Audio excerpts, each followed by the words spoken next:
Lágkolvetna lífstílinn Netto.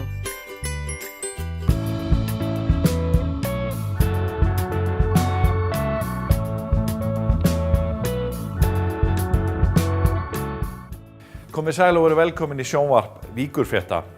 Við förum víðan völl í þessum þætti öll Suðurnesin. Við heimsækjum Þórdísi á Akri í Grindavík. Hún býr í nokkurs konar byggðasafni og hún á yfir 10.000 penna.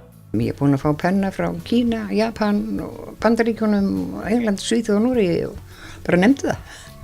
Bóbi gamall skipstjóri og hann býr í húsi með fullt af konum sem hann hefur smíðað sjálfur. Við heimsækjum handverksmanninn Bóba og skoðum konurnar í lífi hans. Í þættunum förum við á Erveifs tónleika með Moses Hightower í Bláalóninu, en við laumum okkur líka á villibráðarkvöld á Lava veitingastað Bláalónsins. Reykjanes sífellt að verða vinsælla fyrir ráðstöfnur og þær skipta samfélagið hér miklu máli. Ragnheiður Elín ráðherra mætti með 200 ráðstöfnugesti í Hljómahöll í Reykjanesbæ. Klasi gagnavera nú að rísa í Reykjanesbæ. Við ræðum við Kjartan Eiríksson hjá Þróunarfélagi Keflavíkurflugvallar uppbyggingu þessa gagnavera á svæðinu. Þórdís Ásmundsdóttir, eða Dísa, býr í tæplega aldargömlu húsi í Grindavík sem nefnist Akur. Heimili Dísu hefur smám saman breyst í hálfgert byggðasafn því nánast hver fercentimetri er nýttur með munum sem hún hefur safnað í tímans rás. Meðal munana eru 10.000 pennar, mörg hundru lyklakippur og tugir af könnum. Sjónvarp Víkurfrétta kíkti í heimsókn til Dísu. Hvenær fluttir þú hingað til Grindavíkur? 1993. Komst frá Stöðvarfirði? Og kom frá Stöðvarfirði, já. Þar var ég búin að eiga heim í 33 ár. Og þú komst nú aldeilis ekki ein frá Stöðvarfirði, þú komst með ýmislegt með þér. Ég á sýnögnina hverju, svona mest steina. Þú hefði verið að safna steinum lengi þar? Já, allir ekki byrjaði að safna svona 96. Þá fór ég að fara í fjallin. Það vekur athygli húsi sem þú býrði hérna í Grindavík vegna þess að það er sérstakt að utan, það er fallegt og lítið og svo ertu með ýmislegt sem að þú samkað að þér. Svo kemur inn og það er bara, þetta er svo byggðasafn. Hvað byrjaður á að safna? Ég byrjaði náttúrulega fyrir austan á Stöðvarfirði sko, en ég varð að skilja svo mikið eftir þar vegna þess að ég vissi að ég fékk lítið pláss hérna. Og þegar maður kemur hérna inn í húsi, það eru tæplega 10.000 pennar, mörg hundru lyklakippur og svo eru gamalt dót frá fyrri tímum sem að nota þá. Hvað heldur mest upp á hérna? Ég var að hugsa þetta í gærkvöldi. Hvað ég held mest upp og ég á hérna mjólkubrúsa, 50 lítra brúsa held ég, eða stærri, hérna úti og hann er merktur KHB. Það er semst kaupfélag hér að spúa á Reyðarfirði og ég held voðalega mikið upp á hann og svo skilfundunarstokkin og kampana og þetta eldgamla, ég held mest upp á það. Hvað hefur fengið þetta frá fólki, hefur það verið að senda þér hluti eða koma með þá eða hvaðan hefur fengið alltaf þessa hluti? Það ýmis kemur með þá eða sendi mér það alls þar aður heiminum. Ég er búin að fá penna frá Kína, Japan, Bandaríkjunum, England, Svíþjóð og Noregi og bara nefndi það. Hvað gefur þið mest við að safna hlutum svona og halda upp á það? Allir ekki ruslasöfnu bara. Nei, ég veit ekki, mér finnst bara gaman að þessu. Og Gauðsveginu núna, þegar hún svona fullorinn hægt að vinna, að þá hef ég eitthvað til þess að gera það þurrka af öll þessu dótir og drasli. Ég hef aldrei hent neinu. Ég á öll mín jólakort frá í byrjun, öll mín ammæliskort sem ég hef fengið blótti. Og bara nefndi það ég á allt sem ég megnið af því sem ég. Er eitthvað sérstakt skipulag á þessu hjá þér á upphafi? Nei, bara hent þessu svona upp. Og erlendi gestir og aðri gestir sem komingað, koma þeir að því að það heyrt þig eða keira þeir bara fram í húsinu? Ég held að þessi yfirleitt að við sko bara keri fram hjá. En svo er líka að koma einstakar sinnum fólk sem að hefur örugglega hitt fólk sem hefur verið hér því það kemur bara beint inn. Annars, ég stundum nú full og gangurinn af fólki þegar ég ekki fram á Rauðsunu. Og hingað koma leikskólakrakkar? Já, yfirleitt kom ekki það leikskólakrakkar bæði haust og vor. Og svo úr grunnskólanum líka hefur komið 8. bekkur nokkru sinnum. Það er volið gaman að fá þau. Æðislega gaman að fá krakkana. Og er gott að búa í Grindavík? Mjög. Það er nú sagt þessi gott að búa í Kópavogi, en ég veit ekki hvort að nokkuð verið í Grindavík. Reykjanes er sífellt að verða vinsælla fyrir ráðstöfnur og það er skipta samfélagið hér miklu máli. Ragnheiður Elín ráðherra mætti með 200 ráðstöfnugesti í Hljómahöll í Reykjanesbæ. Þetta eru svo 3 ráðherrafundir og þeirra fylgdarlið og við ákvaðum að hafa þetta hér í þessari glæsilegu aðstöðu sem við höfum hérna upp á að bjóða í Reykjanesbæ.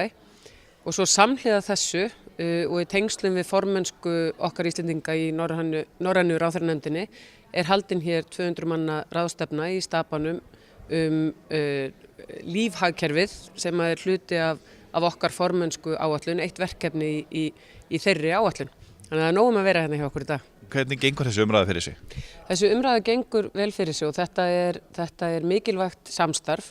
Við erum að ræða hér samnorræna raforkumarkaðinn sem við Íslendingar erum ekki beinir þáttakendur í, verandi ekki beintengdir þar, en þó við erum með samskonar löggjöf og samskonar reglur.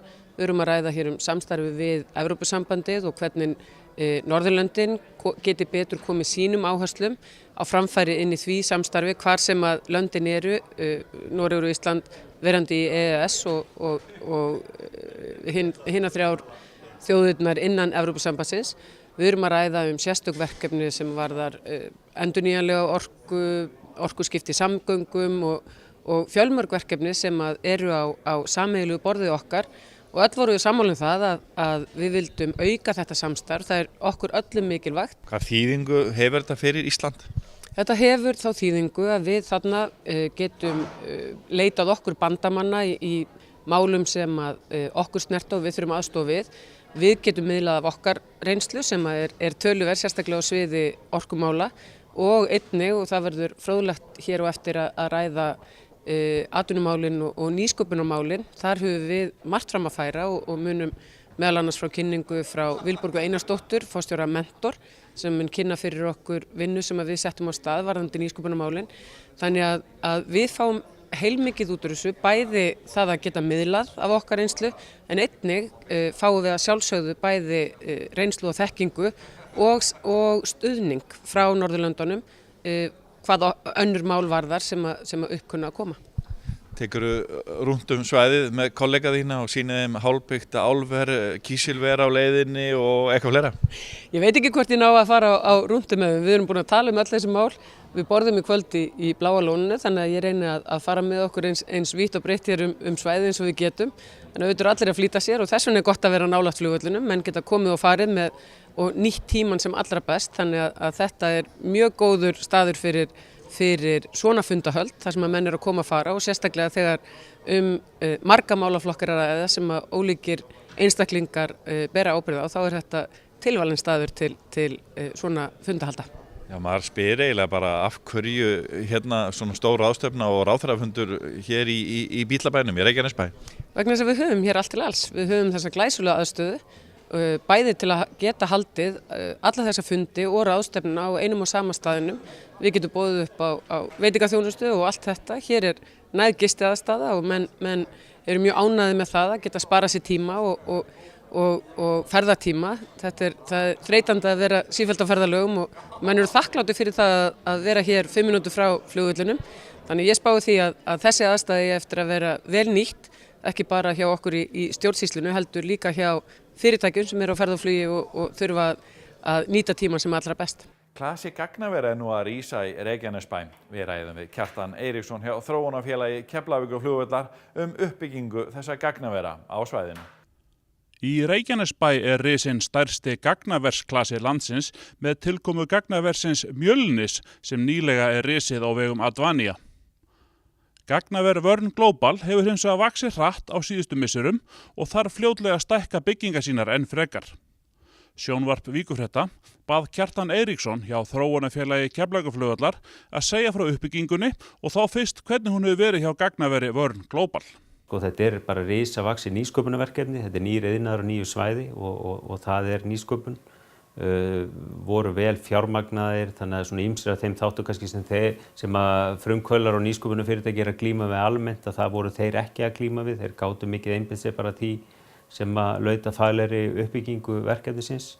Annað líka að sko að því að þetta nýr iðnaður hér á landi að þá er ýmis mál sem koma upp sem tengjast jafnvel bara lagalegri umgjörð á Íslandi og fleiri þáttum sem þurft að breyta og aðlaga að þessari nýju starfsemi, þannig að þeir í raun og veru ryðja brautina að miklu leyti þar og svona benda á hvað þarf að gera og menn svona reka sig á ákveðnar hindranir sem þarf þá að ryðja úr vegi og skapa umhverfi til að þessi iðnaður geti vaxið, þannig að þetta hefur gengið svona margan hátt, ekki alveg eins og þeir kannski lögðu af stað með, það eru margar óvæntar hindranir og sem hafa jafnvel gert það að verkum að stóri viðskiptavinir sem þeir voru að horfa til komu ekki vegna þess að þættir í lagaumgjörunni hér heima voru ekki nógu hagstæðir. Þannig að það á ákveðnum tímapunkti setti ákveðið bakslag í verkefni hjá þeim og þeir mistu í raun og veru stóran kúnna út frá þeirri forsendu. Þeir voru samt mjög ákafir í því og eins og maður getur sagt sko frumkvöðlar og fólk sem stendur í nýsköpun oft að það hefur mikla ástríðu fyrir því sem það er að gera og það var nákvæmlega sama þarna að þessir aðilar lögðu mikið metnaði það að klára verkefnið og finna nýja leiðir og í því hafa þeir verið á undanförnum árum og mörkuðu sér þá í raun og veru nokkuð breytta stefnu uppbyggingu og hafa verið að vinna eftir henni og hefur gengið alveg ótrúlega vel, náð að landa mjög flottum samningum og uppbyggingin eins og þessum tímapunkti mjög hröð hjá þeim. Þannig að til að mynda það húsnæði sem þeir keyptu okkur á sínu tíma þeir jafnvel stefna í á þessu ári að vera langt konum með að nýta það og örugglega munum við sjá byggingakrana hreyfast aftur þarna jafnvel á næsta ári líkt og við sáum reyndar í byrjun sko. Nú hafa fleiri gagnaver leitað á svæðið? Já, við erum sko, það eru í raun og veru, vörn eru náttúrulega langstærstir og í raun og veru kannski svona stæðsta og öflugasta verkefnið, gagnaversverkefnið, það líka kannski svona ákveðin, það eru mismunandi tegundir af þessum verkefnum. Sum eru þess eðlis að þau svona skapa mikið virði í þjónustu og í tengslu við uppsetningu á búnaði og rekstur á honum og öryggi gagna og fleiri þeim dúr. Það er svona myndast ákveðin tækifæri þar til að veita meiri þjónustu heldur en í öðrum. Önnur eru þess eðlis að þar þarf litla þjónustu, þar bara búnaði settur inn og svo hann bara keyrður á einhverjum hámarksafköstum í ákveðin tíma og svo honum jafnvel skipt út, þannig að þetta eru svona ólíkar gerðir af gagnaverum. Og við í sjálfu sér á þessum tímapunkti höfum verið að sækjast eftir þessu öllu saman, að við erum bæði með, eins og ég segi, eins og vörn og kannski það sem við viljum sjá hér til langstíma litið, fyrirtæki sem eru þá að kalla eftir mikilli þjónustu. Við líka erum með aðra tegundir af gagnaverum, þar sem við höfum verið að leigja bæði land undir nýbyggingar og eins leigja og selja húsnæði undir rekstur gagnavera. Hér í raun og veru komin í dag bara nokkuð stór gagnaversklassi og svo langstæsti á Íslandi og það alveg ljóst að okkar samskiptum bæði við þessa aðila og fleiri í þessum bransa og orkufyrirtækin til að mynda þá horfa menn mjög til þess að hér muni þessi uppbygging halda áfram. Því með því að þú ert með þessa þjónustu til staðar og þú ert með það tengingar sem þarf og ákveðna svona menntun og menningu sem þarf til að reka þennan iðnað að þá munu fleiri fyrirtæki sama toga að vilja staðsetja sig í því umhverfi og ná fram ákveðnu hagræði þá í sínu rekstri. Nýbakað góðgæti. Netto.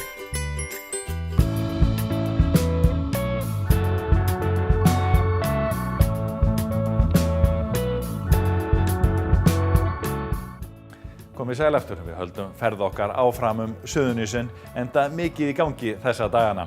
Við hefjum seinni hálfleikinn hjá Bóba, en hann með fullt hús af konum.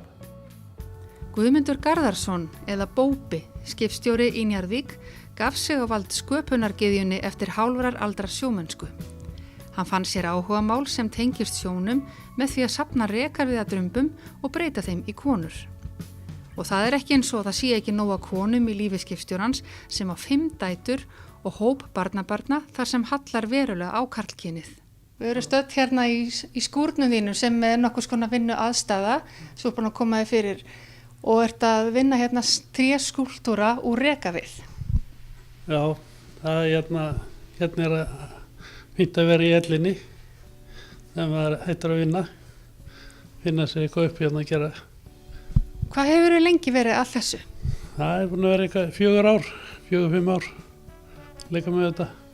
Hvaðan kemur rekaviðurinn eða það sem hún vinnur úr? Rekaviðurinn kemur hérna fjörunum alveg hérna á Rakistæðbergi og svo undir Grindavík. Það verður að hýrða þetta í fjörunum og fá þetta á bændunum líka mikið. Það er duglega látt mann hafa rekavið. Ég hef aðalega notað bara rekavið. Hann er mikið sterkari og betri. Og hvað er svona sterkt og gott við hann? Já, hann er húavarinn með seltunni. Þetta er búið að ég bæði upp í 10 ári í sjó og þetta kemur á landi. Ef þú segir okkur aðeins frá því hvernig ferli gengur fyrir sig, þú ert með drumb sem þú byrjar á að gera hvað við?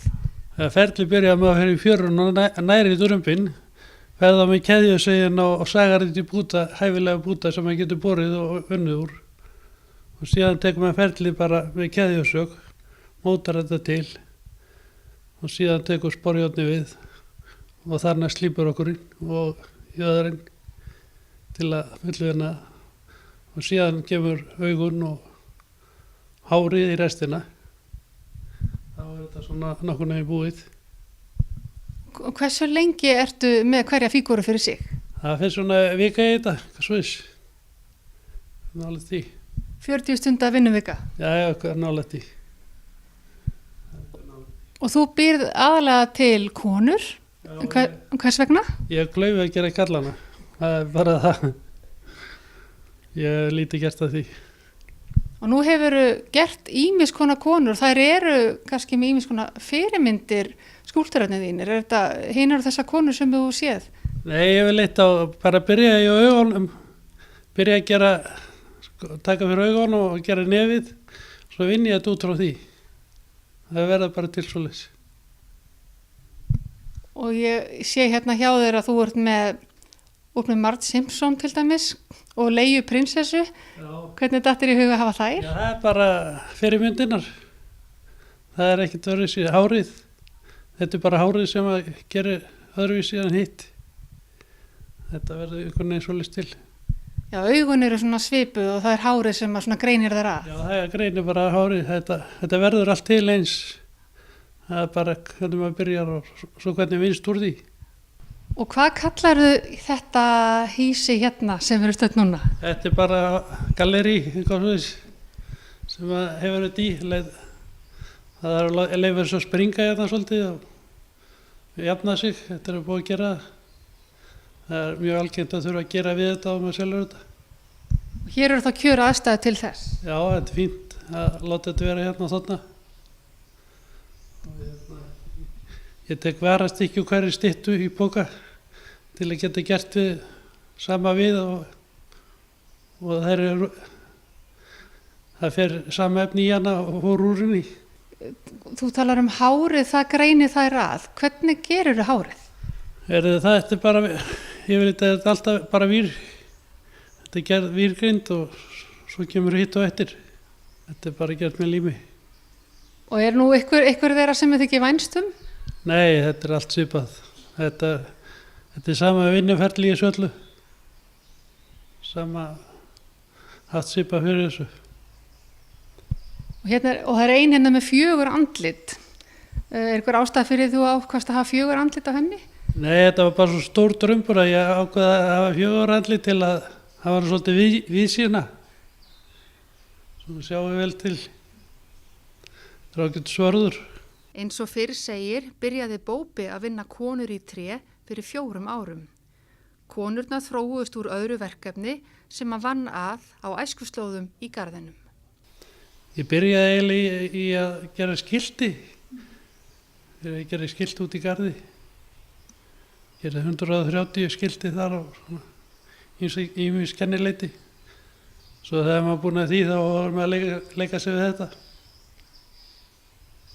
Hvað gefur þér nú mest að stúsast í þessu? Þetta er allt svipað bara. Þetta er misjafnlega erfitt og hérna bara allt gaman að skapa þetta. Veitu þér einhverja hugaró eða þarftu eitthvað svoleiðis? Nei, ég segi það ekki, en þetta mjög gott að hafa þetta þegar maður hættur að vinna, að geta að vera dutta eitthvað út í skúr. Eru marga fyrirspurnir, hafa margir komið og vilja kaupa og spyrjast fyrir? Það er alltaf verið spurst fyrir þetta. Það er allur gangur á því hvað fyrir að þessu. Koma heila hóparnir hingað að skoða? Það kemur fyrir, já, einstakar sinnum. Fólk hefur gaman að skoða þetta. Og hvað heldur þú munir vera lengi að þessu? Já, með að heilsan eldist, maður veit ekki hvað hann endist. Í þættunum förum við á Airwaves tónleika með Moses Hightower í Bláa lóninu, en við laumum okkur líka á villibráðarkvöld á Lava veitingastað Bláa lónsins.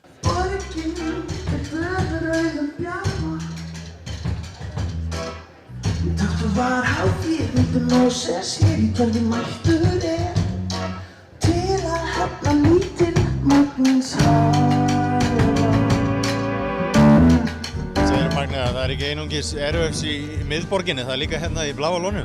Já, það er mikil Airwaves stemning hjá okkur hérna í Bláa lónu og við erum með mjög stolt af þessum hljómsveitum sem að spila hjá okkur í ár. Við vorum með Kali og í gær. Hérna fyrir aftan okkur eru hérna Moses Hightower, svo Edint Fresco á morgun og það eru 1400 manns sem að koma til okkur þessa 3 daga til þess að hlýða á tónlist í þessu frábæra umhverfi. Nú eru þið búin að vera hluti af Airwaves allt frá upphafi, ekki sann?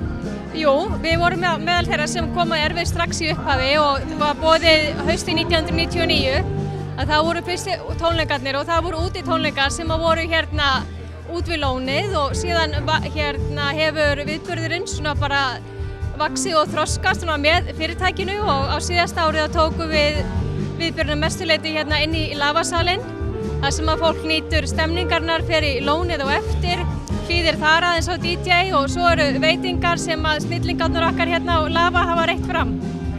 Og svona ef við förum aðeins út í kannski ferðaþjónustuna, þá er náttúrulega Airwaves gríðarlega mikilvægt fyrir ferðaþjónustuna.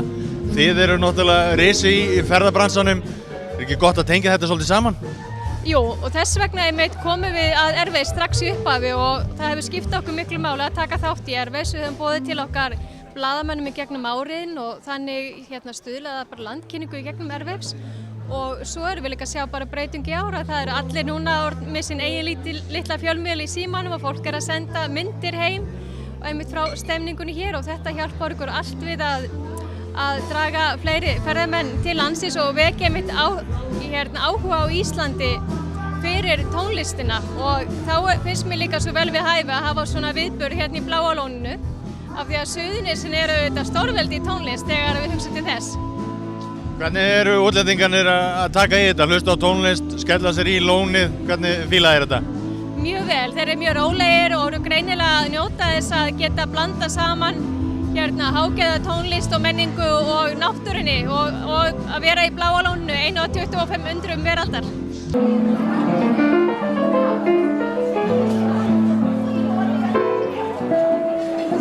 Þetta er eitt af 2 villibráðarkvöldi sem við erum með og þetta er svona, myndum að segja, skemmtilegasta kvöldi sem að árinu hjá okkur, strákunum. Gaman að vera með alls konar tegundir af villibráðum. Við erum með í forrættaplatta, ákveðum að breyta aðeins, hætta að vera með hlaðborð og fara meira út í svona stóran platta með öllum villibráðunum. Og við erum með svartfugla á forrættaplattanum, hreindýr, við erum með gæs, við erum með önd, við erum með gæsalifrapatti. Og svo komum við með eftir plattan þá kemur villibráðasúpan, hans Inga, fræga, Inga bónda. Er það eitthvað leyndamál? Það er algjört leyni sko, hún er alveg leyni sko. Hún er að verða mjög vinsæl, það er að fólk biður hana alveg ár eftir ár sko. Og svo eftir því þá náttúrulega bara hreindýr og svona til þess að allir fá nóg þá ákveðum að bæta við gæs með svona á borðið og með þessu er villibráðameðlæti svona bara þetta venjulega á samt svona smá mótern grænmeti og svo klárum við þetta á desertborðinu. Fólk sem er að koma inn ár eftir ár, það er bara gríðarlega ánægt að fá svona þessa villibráð sem eru mjög vinsælt og maður borðar þetta sjaldan ári. Já, það er náttúrulega fólki sem kemur er náttúrulega svona villibráða unnendur sko. Við vorum ekki alveg öryggi sko, hvort við verðum að þegar við vildum fara þessa leið sko, hafa þetta bara platta á borðið heldur en að hafa hlaðborð. En við erum bara mjög sáttið með niðurstöðuna hvernig það fór. Það var miklu skemmtilega, fólk sér hvað það er að borða, það er ekki þessi gamla íslenska aðferð bara sósa yfir allt og þú veist ekki hvað það er að borða sko. Þannig að ég held að fólk sé að upplifa þetta núna bara allt öðruvísi og miklu betur heldur en áður, sko. Og þetta skemmtilegt fyrir ykkur matreiðslumennina hérna, svona svo rétt áður en jólavertíðin byrjar, jólalabborinn? Já, þetta svona startið á því. Þetta jólalabborinn að vitleysan byrja næstu helgi og hún verður alveg fram á jólum, þannig að við erum svona að komast í gýrin bara á því. Þannig að bara mjög gaman. Þannig er þetta ekki með svona fjölmennari, getum við sagt fjölmennari eldhúsum? Jú. Eða það ekki? Þú hefur nú komið víða við, sko, þannig að... Þetta er bara vel gert, við erum nógu niður. Við erum ekki að spara við okkur þar. Það er bara til að, það sem við þurfum að halda. Hey, barmann hérna! Hver á barmannum? Hvernig að bleita á því? Það eru svolítið mikkir hérna sikkur með við mig. Leið og við þökkum fyrir áhorfið, minnum við á öfluga fréttaþjónustu á Víkurfréttavefnum, waf.is og einnig á kylfingur.is. Verið ætíð velkomin til Suðurnesja. Við þökkum fyrir okkur. Verið sæl.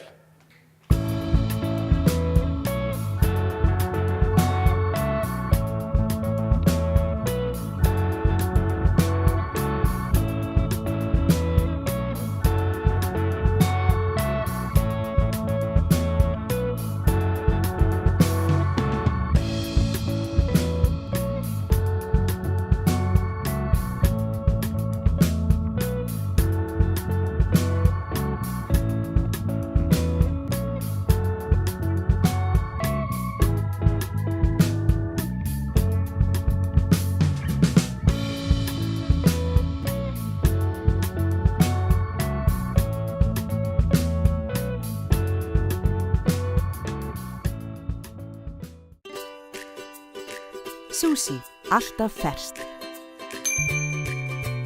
Netto.